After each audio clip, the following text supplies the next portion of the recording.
everybody. Today we'll be starting a new thing on my channel called Storytime. It's about how I tell people, well, y'all, about the stories that I have on my hunting adventures around the neighborhood. Okay, one day I went out hunting by myself because I'm more of a solo person, because everybody be screaming to the top of their lungs when they see something that I clearly see. And yeah, one day I saw a squirrel in a tree. I walked up to as close as I could with my gun. Outside all the bushes, it was like probably like 20 yards back. And I was like, yeah, my gun can shoot that. I shot at it. I missed the pellets. These pellets. Ooh, Lord. No, let me get these pellets. There it is. These pellets will ricochet off anything right here.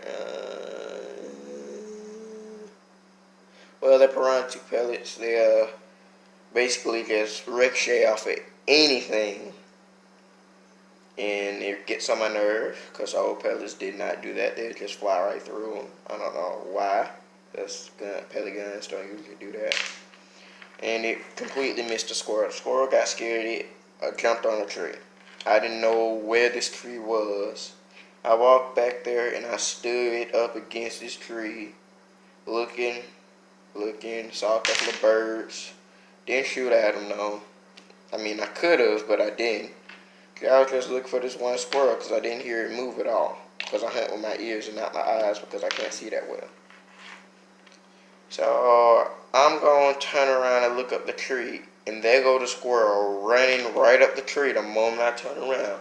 I was standing next to that squirrel for the 5 minutes I was sitting there. And I didn't have no clue it was there. That's how poor of a eyesight person I am. The squirrel was just sitting there. I told myself I wish I could hear breathing and stuff like that. And the squirrel wasn't that big either. It was about a quarter of my gun, I'll say that. Probably a little bit more. Okay, the next hunt story, I'll say it happened today actually. I was hunting in front of my cousin's house. There's a bunch of pigeons just in there, just laying there. Just got in my lay down position. I had a ghetto bipod. Just got a little bucket, flipped it over, put my gun on it, and that was my bipod. And I heard a sound of like, "Booh!" And the only time I heard that noise is when I walked to the bus stop and there was a dog in front of me and it made that noise. I turned around and saw like 5 dogs, 5 really big muscle-bound dogs, stray dogs. And like my heart sunk. I shot at one. I only shot at him. I did not hit him. I shot at him and they backed off a little bit, but they eventually came back. Probably a little bit closer. They never crossed the road though. So I was just sitting there. I walked back to my cousin's house. I was knocking on the door, and they never came out. So I walked slowly back to my house, and I got in the house as quick as possible. Because since my gun's only a single shot, I was not finna take on 5 pack of dogs by myself. If I had my little brother, that was gonna be a maybe, because we both kind of got like okay aim, and they're dogs like. We can just like shoot them next to them and they'll run. This pack looked like they could take on a 2,000-pound deer or something and win. At least the pack leader. The pack leader was wasn't the biggest dog there. There was a black one that was a tiny bit bigger than it, but the leader was a little bit buffer. And that was the one that actually barked at me, well, coughed at me or something.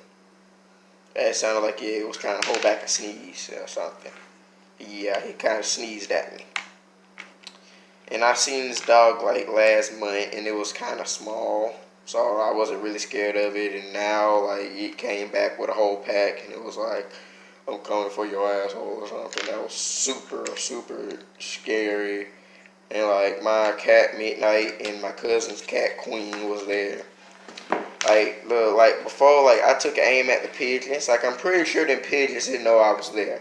Like I was very quiet. when they all of a sudden just flew away, and the dog was like, woof, and it turned around, and the whole pack of dogs was there. Like, and before then, my cat's tail went between its legs, and it was like meowing constantly, and I was like completely oblivious of the dogs being there. So yeah. Well, that should conclude this video. Thanks for watching and subscribe. I probably don't even need to say that, do I? I know I said that in the last video, but bye.